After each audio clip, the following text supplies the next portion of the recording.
On it. I just want to bring in William Atkinson now. He's back at conference for us this morning, a regular to the show and assistant editor at Conservative Home. And William, we were talking about the damage being done, you know, in terms of interest rates, in terms of mortgages.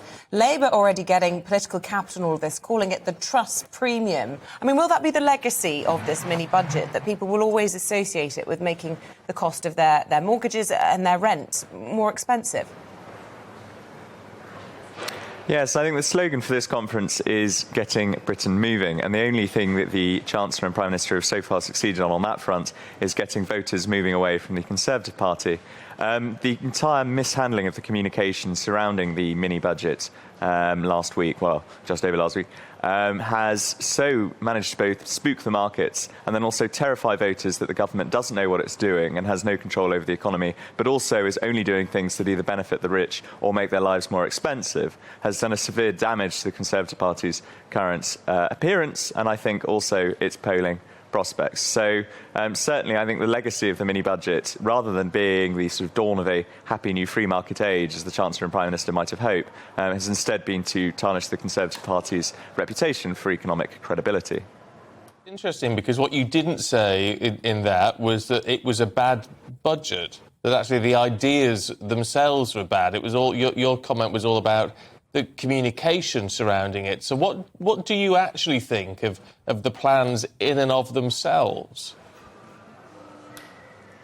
Well, so I'm a sort of natural conservative in the sense that I think the size of the state is too large. I think government spends too much money, and I would rather, as a relatively new taxpayer, I would rather my taxes were lower. The problem is that all of this and the whole supply side agenda that the government is pushing, its so-called plan for growth, requires both legislative action, such as planning reform, and also the support of Tory MPs. And I think it simply isn't there. And it's much more difficult to try and do such a wholesale, sort of wrenching turn in government economic policy at the start of a government, at the start of an administration, of a new party entering government, rather than after the Tories have been in power for 12 years and in the middle of an economic crisis.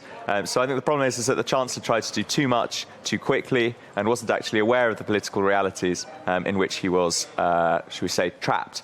Because Tory MPs didn't really support Truss in overwhelming numbers in the leadership election, and previously they forced the Johnson government to U-turn on planning reform. So, for example, if her supply-side agenda relies on trying to pass the sort of thing that I would love, a repeal of the 1947 Town and Country Planning Act, then it simply isn't going to happen. And the government is going to find very quickly that the same Tory MPs that only begrudgingly put her in Downing Street would be very happy to remove her from it. And then, by your assessment, this U-turn won't have got them out of this so-called trap. They'll have to go further to try and unite a party in disarray. Certainly. I think Tory MPs, alongside the markets, are spooked.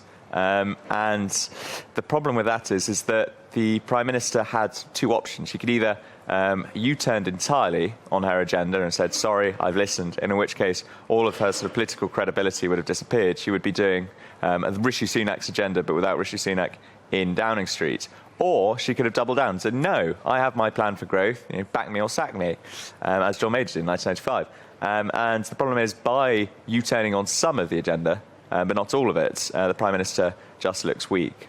She is very much for turning at the moment, and the problem is her entire political mission relies on her being seen as somebody who's tough, somebody who's determined, and I think voters would have respected that more than somebody who's sort of half-assed, I should say, turning on a particular part of her agenda, but is still trying to go ahead with lots of other things that people think are unpopular, such as removing the cap of bank bonuses.